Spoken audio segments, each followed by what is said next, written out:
Yeah, I wanted to talk a little bit today, maybe get a little bit deep into the weeds about what's going on with food and nutrition and that sort of thing. Again, remember, I'm a doctor, but I'm not your doctor. Okay, so anything I say, take it with a grain of salt. Run it by your doctor in your particular situation, but I just want to clarify a few things because number one, I find it really fascinating, and number two, I think it's important for people to understand. So, what I want to talk today about is essentially a little bit of anatomy and physiology about how your gut works. And when I say gut, a lot of people immediately think of just the stomach. But when I say gut, I mean the whole, food processing system, if you will. So it's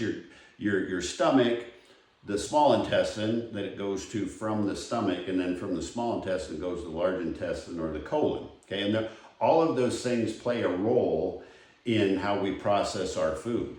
Okay, so one of the most fascinating things that I learned that I thought was fascinating in anatomy and physiology is there's cells in our stomach that are technically called mechanoreceptors, and that's just a fancy word for cells that actually stretch, and when they stretch, they send a signal through something called the vagus nerve that goes to the brain stem, and then it just, then it causes this whole cascade of events. So I just thought that was fascinating. Number one, that there's actually cells that can sense this stretching. And so the cells on the lining of your stomach consist of these mechanoreceptors.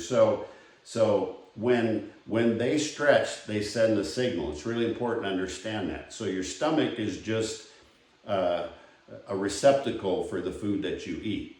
Okay, so you can imagine the volume of that food matters because it's going to make the stomach lining stretch. It's going to stimulate those mechanoreceptors, and that's going to send a signal that says, hey, there's some food coming in here. When they stretch enough, it's like, hey, time to back off here. Now, there's the rest of the gut too. There's things. There's something called cholecystokinin. I want you to be sure you know how to spell that. Just kidding. It's just a big word, but it's something that is released when your small intestine. So that's the next spot that this food goes through: stomach, small intestine, large intestine, colon. So the small intestine has this cholecystokinin that can also slow, when it senses fat and protein in particular, it will send a signal to slow gastric emptying. In other words, the amount of food that comes out of the stomach. And so again, that's going to leave more volume in the stomach. It's going to cause more stretch of the stomach. It's going to send that signal that, hey, I'm full, I've had enough. And then the other part of that is insulin, and that can, as your blood sugar increases, that can suppress your appetite too. And so there's all those things that happen when we put food in our mouth. Those are the short-term effects of eating food. And I look at that kind of, if you're using the analogy of a pickup, that would kind of be the brake pedal, right? It's like, okay, you've had enough, that's the brake pedal. But we've also got a fuel gauge, if you will, and that's the long-term, it takes longer for this to kick in. And that's the amount of adipose or fat tissue that you have, right? The amount of fat tissue you have will trigger as the fat tissue builds up, and not so much the number of cells, but the size of the cells. The fat cells actually expand in size. That causes a signal for leptin to be produced. And leptin is simply a hormone that says, hey, you've had enough. It's time to tap out, right? So ghrelin is the hormone that makes you say I'm hungry, it's time to eat. And leptin is the one that says, okay, time to tap out. Okay, so those are long-term things, and those come from the level of fat storage that you have. So So the long-term effect is like this fuel gauge. You know, we get low on fuel. Do we need to get more fuel? And then the short-term effects are from the mechanoreceptors in the stomach, the cholecystokinin in the small intestine, and then the other thing that we didn't talk about was GLP-1, right? There's we've all heard about GLP-1. Well, where does that fit in this whole process of appetite, if you will? GLP-1 is actually from the colon, and what it does as well is it when food arrives in the colon in the large intestine, there again that GLP-1 is a signal that we're full. That's why these, you know, Wegovy's and all these GLP-1 agonists, that's why they work, is they're stimulating that pathway in the colon, the large intestine, says, hey, you've eaten enough, you need to back off. Okay, so all of these signals are important, but why am I telling you all this? I think it's fascinating to me that there's actually cells that stretch that can create a signal.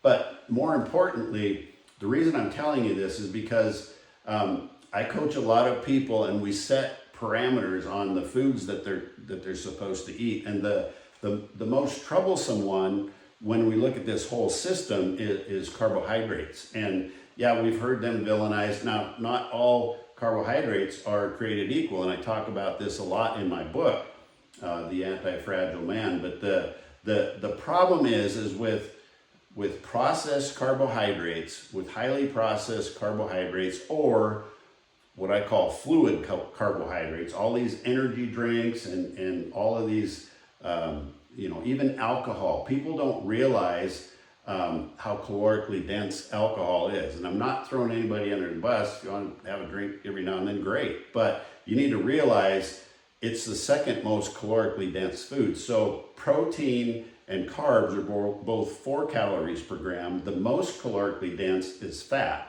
at 9 calories per gram, but alcohol comes at 7 calories per gram too. So these liquid carbs, these liquid calories that come in, you can imagine they just go right through the system, right? They don't cause any expansion in the stomach to let us, to help us understand we're full. And the other thing is all these processed carbs like sugars and, you know, pastas and all that kind of stuff. There's not near as much volume in them. So if I've got somebody that, you know, we set a goal of say 200 carbs a day, even 100 carbs a day, you're going to be stuffed if you eat the right kind of carbs. And that's why, you know, we keep harping, and Grandma harped about that you got to eat your vegetables, right? Well, that's a big part of it. You can imagine 100 calories of vegetables. I don't care what they are, asparagus, broccoli, cauliflower, whatever you might want to eat, but that's a lot of bulk, a lot of density, a lot of fiber, and that bulk is going to cause those cells to stretch, those mechanoreceptors, and it's going to say, hey, I'm full. Whereas if you're drinking carbs that are passing right through you, or you're eating a bunch of processed carbs that don't have a lot of bulk to them, once they're chewed up, you're not going to feel full. And that's why you go to some types of meals, you know, whether it's, you know, a bunch of either Mexican food or rice or pizza or whatever it might be, where there's a bunch of flour and that sort of thing. Again, that's your jam, fine. I'm just saying those things don't have a lot of volume. Once you chew them up and they get to your stomach, they're not going to stimulate that satiety or the feeling of being full. And that's why you go eat your stuff, but an hour later you're starving again, because there wasn't any bulk in that food to stimulate this whole pathway that we're talking about. The other thing that Grandma talked about was to chew your food, right?